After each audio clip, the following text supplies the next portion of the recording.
Break स्वागत। दुर्नीतिग्रस्त IAS को प्रति कार्यानुष्ठान होगा दरकार एने ट्वीट जोगे मतामत रखिंट सांसद बैजयंत पंडा। जड़े फॉलोअर को रिट्वीटर जवाब में बैजयंत एभली मत रखिंट। नवीन ठीक अच्छा तेज परामर्शदाता मैंने फायदा मारुंट।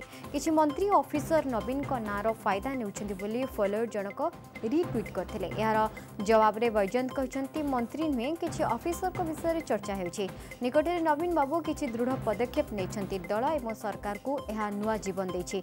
तेबे ऑफिसर को प्रति मध्य समान पदक्षेप लोड़ा बोली बैजयंत कहते। सेपरि अन्य एक ट्वीट रे बैजयंत कहते गोटे झुड़ी रे जेपरि गोटे कि दुईटी 50 हेउथिले ताहा पूरा झुड़ी को नष्ट कर दिए सेभଳି किछि दुर्नीतिग्रस्त ऑफिसर को पई एभଳି अवस्था होछि। गतकाली बैजयंत ट्वीट करी देश रे थिबा दुर्नीतिग्रस्त आईएएस अधिकारी को मुखा खोला जिबा दरकार बोली उल्लेख करथिले। कर्नाटक रे जणे आईएएस अधिकारी लांच नेतवा संपर्कित एक खबर उपरे प्रतिक्रिया रखी बैजयंत एभଳି ट्वीट करथिले।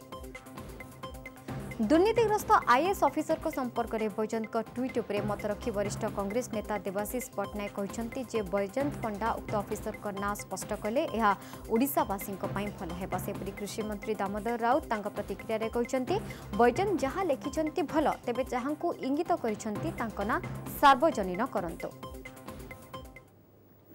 अपील करने चाहूँगी जे सीए तांकर जो जो व्यक्ति मानक संपर्क रे कहया कथा से व्यक्ति मानक संपर्क रे तुरंत खुलासा करंतु।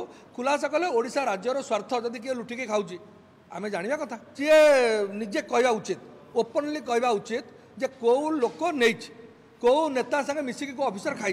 तेणु बैजयंत बाबू जदि ओडिशार स्वार्थ चाहूँगी तुरंत से तार नाटा को खुलासा करंतु। खुलासा कले माने ओडिया हिसाब रे मु भाबुची भल हो।